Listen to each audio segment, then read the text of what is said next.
What you're looking at right now, this is not new. Armed forces in the streets, tension in the air, people moving carefully like something could go wrong at any moment. And when people see this, they think it's chaos. But it's not random. This has happened before.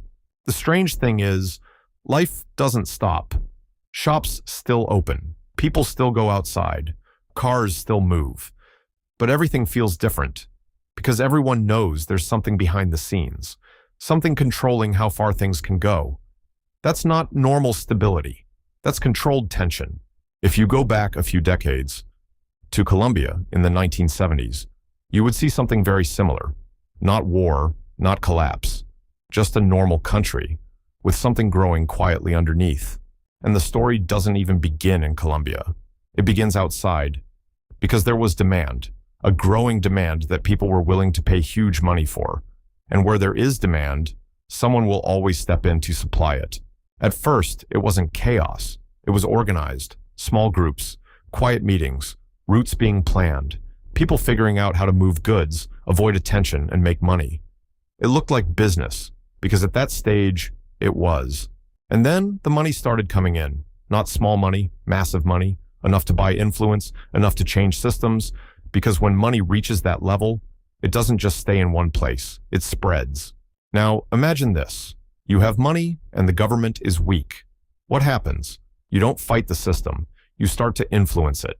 Communities depend on you. Officials listen to you. And slowly, you stop being just a businessman. You become power. The government begins to notice. At first, they think they can control it. They pass laws. They try enforcement. They believe this is just another problem they can solve. But they are already behind. Because the system they're fighting is growing faster than they can react. And this is where things start to change, because when two powers exist in the same place, they eventually collide. Not always openly, not always immediately, but the tension builds. Now the people feel it, not because they understand everything, but because they can sense it. Something isn't right. And when fear becomes part of daily life, that's when a country starts to shift. Inside the government, the pressure increases. They are no longer dealing with individuals. They are dealing with an entire system, a network, money, influence, people, all connected. And removing one part doesn't stop it. So the state responds harder, more presence, more control, more force. But here's the problem. That doesn't remove the system. It just pushes it to adapt. Eventually, the strategy changes. Instead of fighting everything, they focus on leaders. The belief is simple. Remove the top, and the system collapses. And eventually, one of the most powerful figures falls. And when that happens, people think it's over. They think the problem is solved. But that's not how systems work. Because the system was never just one person. It was money. It was demand. It was structure. So even after the biggest figure is gone, the system remains. It just changes shape.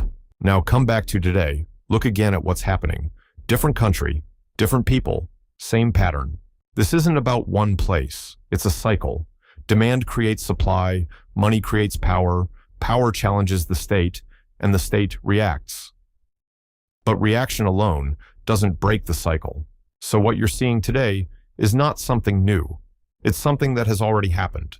And unless the system itself changes, it doesn't really end. It just continues in a different place.